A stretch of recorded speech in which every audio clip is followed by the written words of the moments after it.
या बातमीचे प्रायोजक आहे डॉक्टर योगेश राठोड यांचे Aadhar critical care hospital, Vijapur road, Solapur.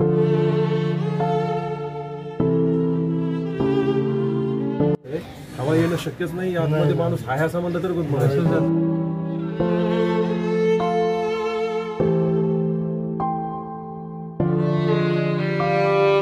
Solapur शहरातून एक धक्कादायक घटना समोर आली आहे। काल एकाच कुटुंबातील 2 चिमुरड्यांचा मृत्यू झाला होता, तर आज 9:30 वाजण्याच्या सुमारास त्याच घरातील एका आजीचा मृत्यू झाला आहे। असे एकूण 5 जणांपैकी 3घांचा आज सध्या मृत्यू झालाय। रात्रभर गॅस गळतीतून 5 जणांचा श्वास गुदमरल्यामुळे संपूर्ण कुटुंब बेशुद्ध झालं होतं। सकाळी 11 वाजता तरी त्यांनी खोलीचं दार न उघडल्याने बलरामवाले यांच्या नातेवाईकांना फोन करून सर्व प्रकार सांगितला।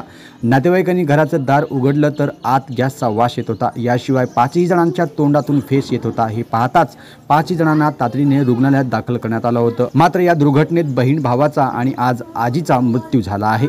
वडील आई यावर सध्या सिव्हिल रुग्णालयात उपचार सुरू आहेत। युवराज हा गवंडी तर रंजना ही विडी कामगार म्हणून काम करते। आई विमल ही एका रुग्णालयात कामाला होती। रंजना हिच्यासोबत काम करणाऱ्या महिला विडीचे पत्ते आणण्यासाठी गेले असता संपूर्ण कुटुंब बेशुद्ध अवस्थेत आढळून आले होते। नातेवाईक आणि शेजाऱ्यांनी सिव्हिल रुग्णालयात गर्दी केली होती। या प्रकरणी सिव्हिल पोलीस चौकी येथे नोंद करण्यात आली आहे। या घटनेने सोलापूर शहर पुन्हा एकदा हादरलं आहे।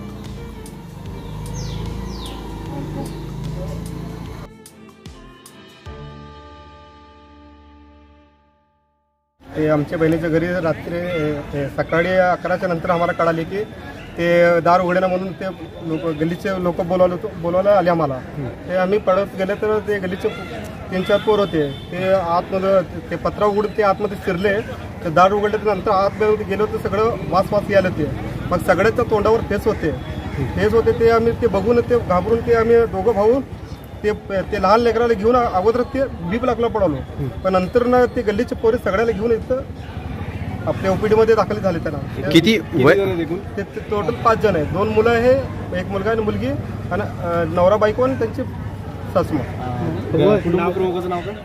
कुटुंब प्रमुख राज बलरामवाले काय करतात? ते का आपले गवंडीचं काम करतात। काय वय किती आहे सगळ्यांचे? काय वय मला ते आठवण नाही।